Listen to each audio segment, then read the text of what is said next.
I stood outside the grand double doors of the crystal ballroom, my suitcase resting against my leg. My hands trembled slightly as I smoothed down my traveling jacket. 3 months overseas had drained me, but the thought of seeing Carter made every sleepless night in European hotels worth it. We had spent 4 years building Vance Tech from a cramped garage into a $1 million company. Tomorrow we were tying the knot. I pushed the doors open, expecting to see Carter run over to embrace me. Instead, the sharp clink of champagne glasses and loud laughter echoed through the hall. "Elena?" I turned to see my younger brother Julian standing near the entrance. He looked pale, his hands shoved deep into his suit pockets. "Julian, what's going on?" I asked, stepping forward to hug him. I thought the rehearsal dinner was supposed to be intimate. Julian pulled back, his eyes darting toward the front of the room.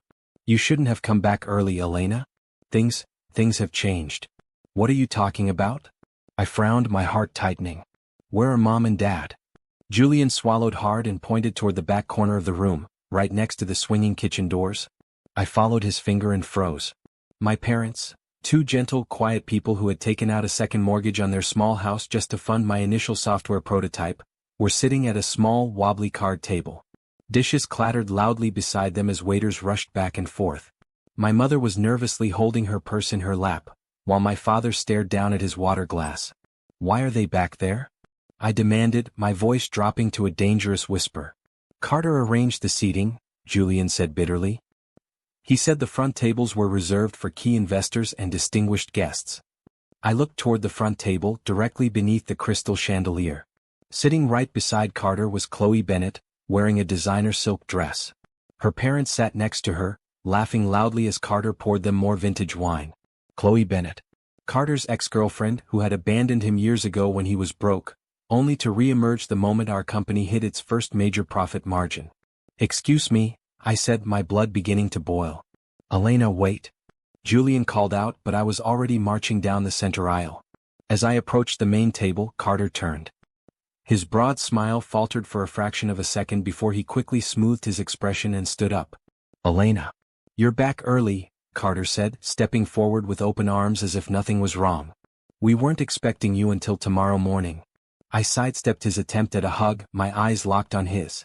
"Why are my parents sitting by the kitchen doors, Carter?" Chloe let out a soft, amused chuckle.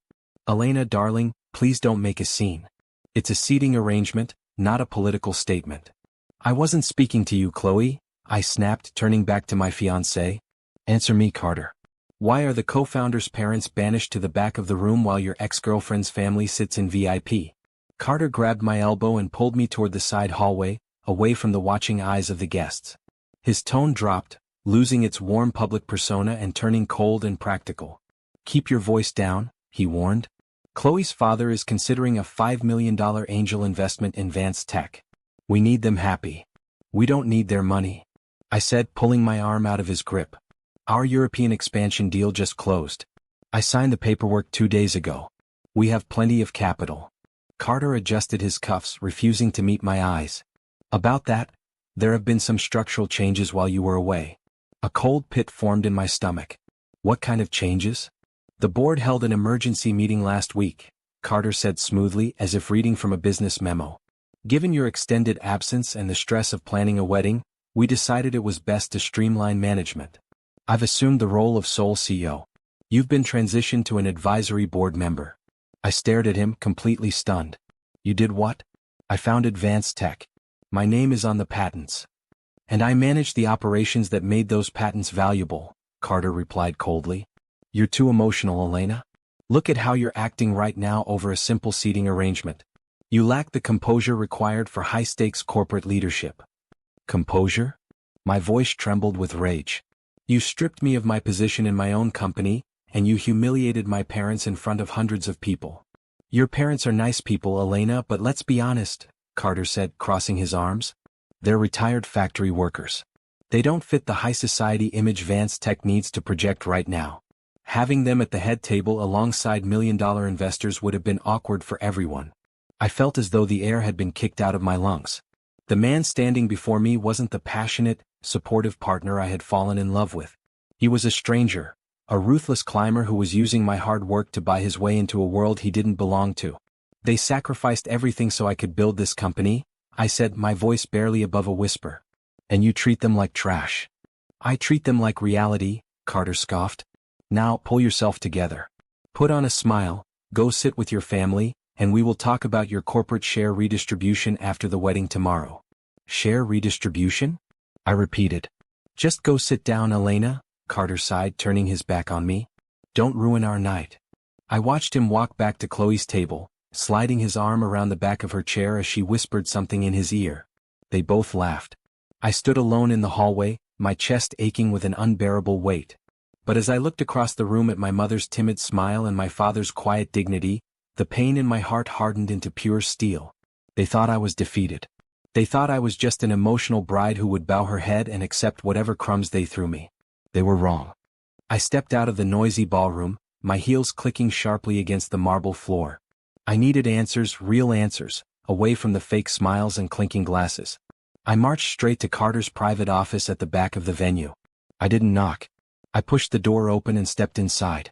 Carter was sitting behind his mahogany desk, swirling a glass of scotch. He didn't even look surprised to see me. I knew you wouldn't stay at that table, Elena, he said, setting his glass down with a heavy thud. You always have to push, don't you? I want the truth, Carter, I said, my hands clenching into fists at my sides. You don't just demote your co-founder and push her parents to the kitchen because of an investor. What is really going on here? Carter leaned back in his leather chair, a cold, arrogant smile playing on his lips. The man who used to tell me he loved my ambition was looking at me like I was a minor inconvenience. You really want to know? He asked, standing up slowly. Fine. I'm tired of playing second violin to you, Elena. For 4 years, every article, every interview, every award was about you. The brilliant tech prodigy. And what was I? Just the guy who managed your schedule? You were my partner. I shouted. We built Vance Tech together. I gave you half the credit for every single contract. Credit doesn't give me social status, Elena, Carter spat, leaning over the desk. You and your family, you're common. You're content with modest profits and humble living. But Chloe? Chloe comes from real money. Her family has doors open in circles you couldn't even dream of entering. So this is about status? My voice cracked. You threw away our 4 years, our engagement, our entire future just so you could pretend to be high society? Chloe understands what it takes to be at the top, Carter said coldly. She doesn't question my authority. You're too dominant, Elena. You always think you know best. A man needs a woman who supports his vision, not one who constantly overshadows him. Before I could reply, the door behind me creaked open. Julian slipped into the room, quickly locking the door behind him. His face was pale, his eyes wide with anxiety. Elena, you need to see this right now, Julian whispered, holding out a thick manila folder. Carter's eyes narrowed instantly. Julian, what are you doing in here? Get out. Shut up, Carter. Julian snapped, stepping between Carter and me. He pulled out a stack of financial statements and handed them directly to me. I stayed late at the office last week, Elena. I knew something was wrong when Carter blocked your access to the main servers. I managed to print these off before he wiped the audit logs. I grabbed the papers, my eyes scanning the ledger lines. Numbers, dates, bank codes. My stomach churned as the realization hit me like a physical blow. These are private transfers, I whispered, my heart dropping. Quarterly transfers from our reserve operational accounts. To Shell Company 884? It's registered in Chloe Bennett's name, Julian said, pointing at the bottom signature. He's been draining our cash reserves for 6 months. Over $2 million, Elena. He was setting up a separate fund for them while you were in Europe working 18-hour days. I stared at the paper, then looked up at Carter. He didn't even try to deny it. He just adjusted his tie, his expression turning completely indifferent. Consider it my severance package for putting up with you, Carter sneered. Besides, tomorrow after we sign the marriage documents, all our assets become joint property anyway. You won't be able to touch me without ruining yourself. You thief, I breathed, tears finally hot in my eyes. I trusted you with my life. I trusted you with my family's future. Trust is an amateur's game in business, Elena, Carter chuckled softly. You built the code, but I own the game now. Tomorrow you will walk down that aisle, you will smile for the cameras, and you will accept your minor board position. If you try to fight me, I'll leak false reports about financial instability and destroy Vance Tech stock before sunrise. Get out, I whispered. What did you say? Carter asked. I said get out. I yelled, pointing at the door. Get back out to your party? Carter smirked, picking up his scotch glass. Whatever you say, my dear. See you at the altar tomorrow. Don't be late. He brushed past Julian and walked out, leaving the door slightly open. The faint sounds of music and laughter drifted back into the cold room. I sank into the chair, clutching the financial documents tightly against my chest. Hot tears spilled over my cheeks, dropping onto the cold glass table. Everything was gone. My company, my reputation, my trust. Elena. Julian said softly, kneeling beside my chair. What are we going to do? Should I call the police? No, I whispered, wiping my face with the back of my hand. I stared at my reflection in the dark glass window. The broken, crying girl looking back at me wasn't who I was. I took a deep breath, letting the cold air clear the fog from my brain. Crying wouldn't save my parents' pride. Crying wouldn't give me back my code. No police, I said, my voice steadying as an icy resolve took root inside me. If we call the cops, he'll lawyer up and drag this out for years while keeping control of my company. Then what? Julian asked. I stood up straight, tossing the papers back onto the desk. I am not pleading for respect anymore, Julian. Carter thinks he bought the game. Tomorrow I'm going to change the rules. I sat inside a dimly lit private lounge 3 blocks from the hotel, watching rain streak down the tinted glass. Across the table sat Marcus Thorne, sipping espresso. Marcus was my fiercest business rival, the man whose software firm had competed with Vance Tech for every major government contract over the last 3 years. He was also the hidden primary owner of the luxury estate venue Carter had booked for our wedding. You look like you've seen a ghost, Elena, Marcus said smoothly, setting his cup down with a delicate clink. Or did Carter finally push you over the edge? He took my company, Marcus, I said directly, leaning across the table. He used my absence in Europe to demote me, and he's been siphoning reserves into Chloe Bennett's account. Marcus didn't laugh. His eyes narrowed, a sharp, cold focus replacing his casual expression. Carter Hayes is an arrogant amateur who rides on your coattails. I always wondered how long you'd tolerate his incompetence. But siphoning assets? That's not just slimy, that's illegal.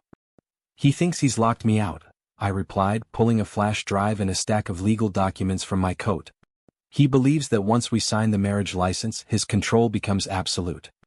He's celebrating right now at the rehearsal hall, completely convinced I'm beaten. So why are you sitting across from me instead of a lawyer? Marcus asked, leaning forward, resting his chin on his steepled fingers. Because standard litigation takes months and Carter will gut Vance Tech before a judge ever sees the case, I said, my voice cutting through the quiet lounge. You own this venue, Marcus. You also hold the secondary patent backing rights through your capital venture firm. I want an alliance.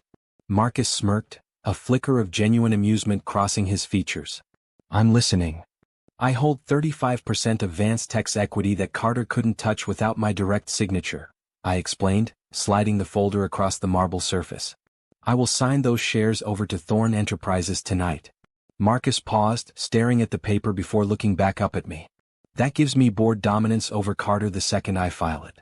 What do you want in exchange? 3 things, I stated firmly. First, invoke your investor clause to immediately freeze all core IP patent usage for Vance Tech, effective tomorrow morning. Second, give me absolute authority over this venue for the wedding event. Third, lend me your corporate legal team to rewrite the official registry contracts. Marcus burst into a sharp laugh, tapping his fingers on the armrest. You're going to blow up your own wedding, aren't you? I'm going to reclaim my life, I corrected coldly. Carter humiliated my family, stole my hard work, and replaced me with Chloe. He built his entire plan on the assumption that I would sit quietly in the back row and take it. He severely underestimated you, Marcus said, pulling a fountain pen from his breast pocket. He flipped the contract open and signed his name with swift, practiced movements. Consider it done. My legal team will lock down the IP patents by midnight. No line of your code moves without your explicit consent. And the venue protocol? I asked, watching him cap his pen.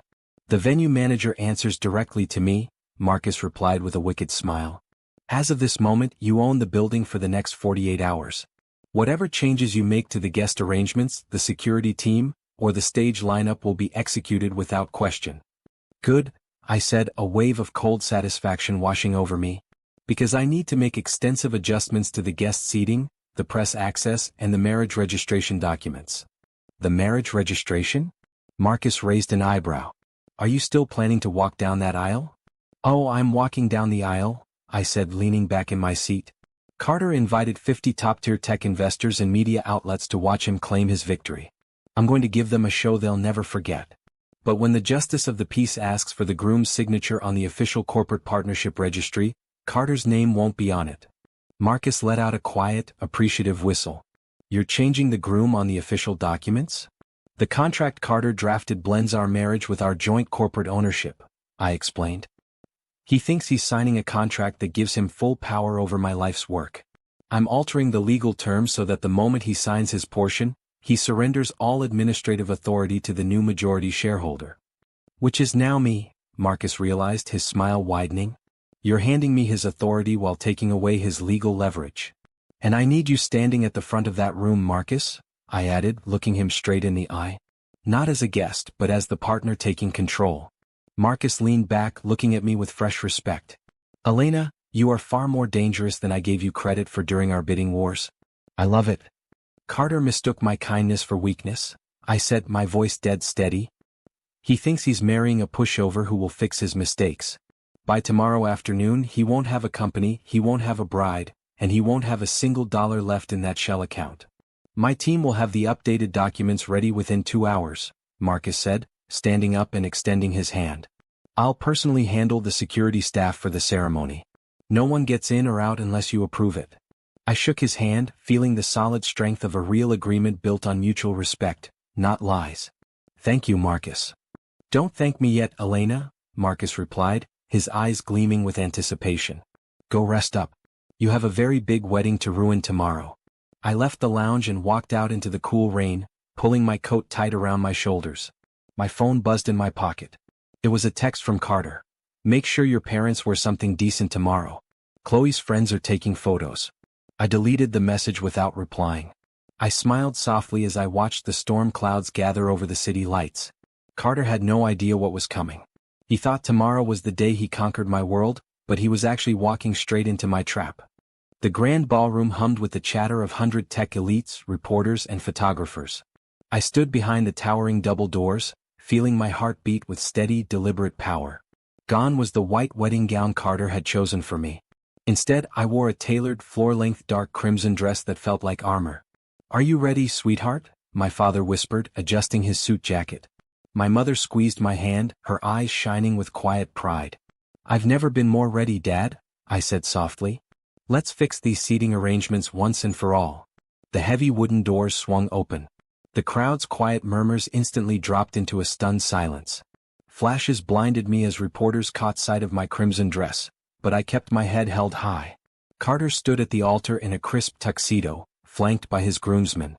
His smug smile withered the second his eyes met mine. Beside the stage, Chloe Bennett sat in the front row, her mouth agape in utter disbelief. I didn't march straight to the stage. Instead, I walked my parents directly to the front table, the one Carter had reserved for Chloe's wealthy family.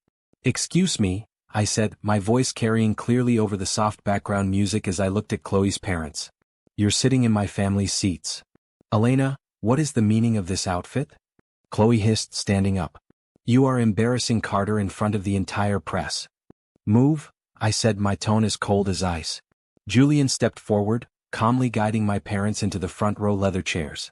My mother looked up at me and smiled, taking her rightful place. Only then did I turn and ascend the stairs to the stage. Carter caught my arm as I reached the altar, his grip tightening. What the hell are you doing, Elena? He whispered furiously under his breath.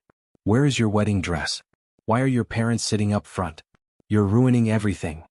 I'm just getting started, Carter, I replied, wrenching my arm out of his grasp. Before the Justice of the Peace could open his ceremony binder, I stepped past him and grabbed the podium microphone. The sound system hummed sharply, cutting through the whispering room. Testing 1 2, I said into the microphone. The room went dead silent. Cameras pointed upward, capturing every second live. Elena, put the mic down right now. Carter growled, taking a step toward me. Excuse us, everyone. My fiancé is just experiencing pre-wedding nerves. I am not your fiancé, Carter, I declared, my voice echoing through the speakers. And there will be no wedding today. Gasps erupted through the crowd. Reporters immediately held up their recording phones. Elena, stop this madness. Chloe shouted from her front row seat, standing up again. You're psychotic. I suggest you sit down, Chloe, I said, glaring at her through the stage lights. Unless you want me to read account numbers aloud. Account numbers? Carter stammered, his face losing all color. What are you talking about? For 4 years I built Vance Tech from nothing, I said, addressing the audience in the glowing camera lenses. I wrote the core software algorithms, secured our international patents, and spent the last 3 months in Europe closing our biggest deals. But while I was away, my fiancé decided to play games. She's lying. Carter shouted to the crowd, his voice cracking. She's emotionally unstable. Security, remove her from the stage. 2 security guards stepped forward, but Marcus Thorne casually stepped into their path from the side aisle, holding up a sleek black clearance badge. The guards instantly backed down. As I was saying, I continued smoothly, smiling at Carter's panic. While I was away, Carter Hayes used forged board signatures to demote me to an advisory role. He thought he could strip me of my own company and force me into submission. You have no proof of this nonsense. Carter yelled, sweating through his collar. I am the CEO of Vance Tech. Not anymore, I said. I pulled a folded document from my dress pocket and held it high for the cameras. This morning at 8 o'clock, the United States Patent and Trademark Office processed an emergency freeze on all core Vance Tech software patents. Since I hold the primary author rights, no one, especially not Carter Hayes, can use, license, or sell our code without my personal authorization. The room erupted into absolute chaos. Tech investors sat upright, shouting questions at each other. You froze the patents? Carter gasped, trembling as he stared at me. That destroys our market valuation. You're destroying us. No, Carter, I'm protecting my work from a thief, I said. And as for the $2.4 million you secretly transferred from our operational funds into Shell Company 884 over the last 6 months. Carter gasped, taking a sharp step backward. How did you? It's registered under Chloe Bennett's name, I stated calmly into the microphone. The bank statements and forensic audit reports have already been delivered to the Federal Trade Commission and local authorities. They should be arriving any minute now. Elena, please? Carter begged, his voice breaking as he reached out toward me, his arrogant posture completely collapsing. We can talk about this. We're a team. I did it for us, for our future. There is no us, Carter, I said, looking him straight in the eyes with absolute indifference. You traded loyalty for cheap social status. You humiliated my parents because you thought they weren't good enough for your high society dreams. But you forgot one simple truth. What truth? Carter whimpered, tears of panic finally brimming in his eyes as he looked around at the judging faces of the investors. I built Vance Tech, I said, stepping closer to him and dropping the ring box onto the wooden stage floor. And I can tear it down just as easily. The roar of chatter in the grand hall was deafening. Reporters rushed the stage stairs with microphones raised, while investors scrambled to pull out their phones. Carter stood frozen beside the fallen ring box, his face pale as chalk. Marcus Thorne stepped onto the stage, taking a crisp white folder from his inner jacket pocket. He took the microphone smoothly from my hand. Ladies and gentlemen, please direct your attention here, Marcus said, his deep voice commanding total authority over the chaotic room. I am Marcus Thorne, Chief Executive Officer of Thorne Enterprises. Carter blinked, looking up in horror. Thorne? What are you doing up here? This is a private corporate event. Not anymore, Mr. Hayes, Marcus replied, smiling faintly as he unfolded a legal document. As of midnight, Thorne Enterprises acquired 35% of Vance Tech's equity directly from Elena Vance. Combined with our existing venture holdings, my firm now holds absolute majority voting power on your board of directors. That's impossible. Carter screamed, his voice cracking violently. She can't just transfer shares without my signature. Read the original corporate charter, Carter, I said, stepping next to Marcus. Section 4 clearly states that any founding partner retains full control over their individual equity in the event of an unauthorized executive shift. You tried to replace me while I was in Europe, which legally unsealed my shares. Marcus turned to face the crowd and the flashing cameras. Therefore, as majority stakeholder of Vance Tech, I am officially executing an immediate emergency motion.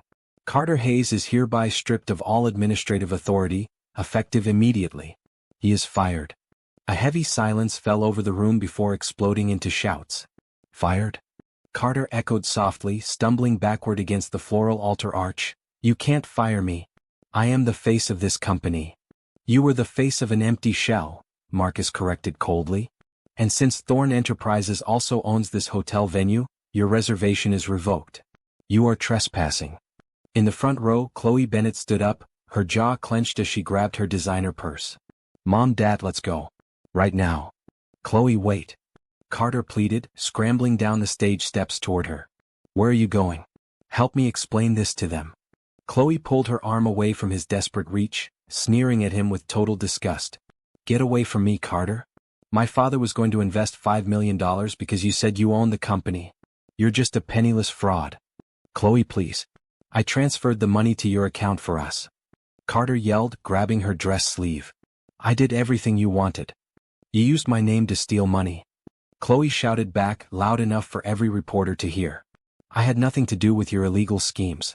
Don't you dare contact me ever again. She turned on her heel and strutted out of the ballroom, her wealthy parents following closely behind her. The very high society inner circle Carter had sacrificed everything to join didn't even look back at him as they exited. Carter stood alone in the aisle, looking like a shattered ghost. The polished corporate image he had spent years crafting was completely destroyed in front of the city's entire business elite. He slowly turned around to face me. The arrogance was gone. The cold sneer was gone. Sweat dripped down his forehead as he took unsteady steps back toward the stage. Elena. Carter whispered, dropping heavily onto his knees right at the foot of the stage stairs. Elena, please look at me. I walked to the edge of the stage, looking down at him without a single trace of emotion. Get up, Carter. You're making a fool of yourself. I was wrong, Elena. I swear I was wrong. Carter sobbed, pressing his hands together in desperation. Chloe manipulated me. She got into my head, telling me I wasn't good enough. I never wanted to hurt you or your parents. Please, you have to help me fix this. She didn't force you to sit my parents near the kitchen, Carter, I said, my voice steady and deadly calm. She didn't force you to forge my signature on those board documents. You did that all on your own because you were greedy and weak. We can rebuild. Carter begged, reaching out to grasp the edge of my crimson gown. You're the genius behind the code, Elena. I can manage the clients. Just unfreeze the patents and tell the police it was an accounting mistake. I'll do whatever you want. I'll apologize to your parents on my knees. I pulled my hem away from his trembling fingers, refusing to let him touch me. It's too late for apologies, Carter, I said softly. Please, Elena. They'll put me in prison, he wailed, tears streaming down his face, leaving streaks through his costly makeup. I'll lose everything. My home, my reputation, my life. You didn't care when you tried to take mine, I replied. I reached into my envelope and pulled out the formal, stamped freeze notice. I let it drop straight into his open, trembling hands. That is the legal injunction, I said, looking him dead in the eye. Every line of code I ever wrote is officially locked. You don't own Vance Tech. You don't own my future. You own nothing. 2 officers in Navy suits accompanied by federal investigators pushed through the remaining crowd, walking directly up the main aisle. The lead agent pulled out a set of steel handcuffs. Carter Hayes? The agent asked, his voice echoing through the quieted hall. You are under arrest for corporate fraud, wire fraud, and grand embezzlement. Carter looked up at the officers, his eyes wild with terror. Elena. Tell them. Tell them it's a mistake. I turned my back on him as the metallic click of handcuffs echoed through the room. I walked straight past Marcus toward the front row, where my parents and Julian were waiting for me. My father stood up and held out his arm, a bright, proud smile on his face. Let's go home, Dad, I said, taking his arm. I walked out of the ballroom without looking back once. 6 months after that chaotic afternoon in the grand ballroom, the rain was falling soft against the tall glass windows of the city's finest private dining room. I stood near the head of a mahogany table set for 10, holding a glass of sparkling water. The room hummed with soft laughter, warm candlelight, and the gentle clinking of silverware. You're staring out the window again, Elena, Marcus said, stepping beside me with a relaxed smile. Reflecting on the quarterly earnings report? No, I replied, turning to look at him. I was just thinking about how fast everything changed. It changed because you refused to let Carter steal your legacy, Marcus said, raising his glass slightly. By the way, my legal team received the final court updates an hour ago. Carter pled guilty to all charges of wire fraud and grand embezzlement. I took a quiet breath, feeling a wave of relief settle deep in my chest. What about his restitution sentence? He's serving 4 years in federal prison, Marcus said calmly. His assets were fully liquidated to pay back the stolen operational funds. He officially declared personal bankruptcy last Tuesday. He doesn't have a single cent left. And Chloe? I asked, looking back toward the brightly lit room. Her father completely cut her off to save his firm's public reputation, Marcus replied, shaking his head. She left the state last month after every major social club revoked her membership. Nobody in this city will take her phone calls anymore. Karma has a very precise way of settling accounts, I said softly. Speaking of accounts, Marcus chuckled, pulling a bound leather folder from his jacket and placing it on the table. Our new firm, Vance Technologies, officially closed its first $50 million contract this morning.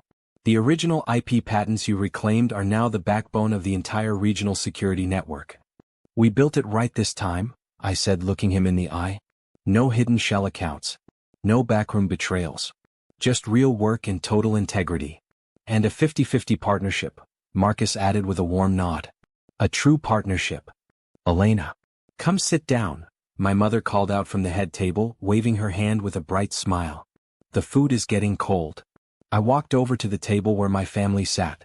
My father sat at the center, dressed in a sharp dark suit, laughing as Julian showed him something on his tablet. There were no kitchen doors swinging open beside them, no loud dishes clattering, and no arrogant investors ignoring their presence. They were sitting right where they belonged, at the very front, honored and cherished. Dad, Mom, how is everything? I asked, sitting down in the high-backed velvet chair right next to my father. It's perfect, sweetheart, my father said, leaning over to pat my hand gently. Though I still can't get used to these fancy menus. You deserve the best menu in the city, Dad, Julian chimed in, grinning from across the table. Elena made sure of that. Did you hear about Carter's final trial result, sis? Marcus just told me, I said, unfurling my cloth napkin. It's completely over. Good riddance, Julian spat quietly. He thought he could use us as footstools on his way to the top. Now he's sitting in a cell while you're running the biggest tech launch of the year. I don't hold any hatred for him anymore, Julian, I said smoothly, surprising even myself with how honest the words felt. You don't? My mother asked, looking at me with gentle, curious eyes. After everything he tried to do to you? To your father and me? I was furious at first, I admitted, looking around the table at the faces of the people who had loved and supported me when I had nothing. I wanted revenge. I wanted to destroy him for hurting us. But sitting here tonight, I realized something important. What's that, Elena? Marcus asked, pulling out his chair to join our family table. Carter didn't ruin my life, I said, holding my head high with absolute confidence. He tried to strip me of my power, but all he really did was force me to wake up. He made me tear down a toxic relationship and a broken company so I could build something real. He thought he was taking away my future, but he actually pushed me to reclaim my true strength. My father raised his glass, his eyes beaming with quiet pride. To my daughter. Unbroken, unstoppable, and free. To Elena, Marcus, Julian, and my mother repeated in unison, raising their glasses high in the air.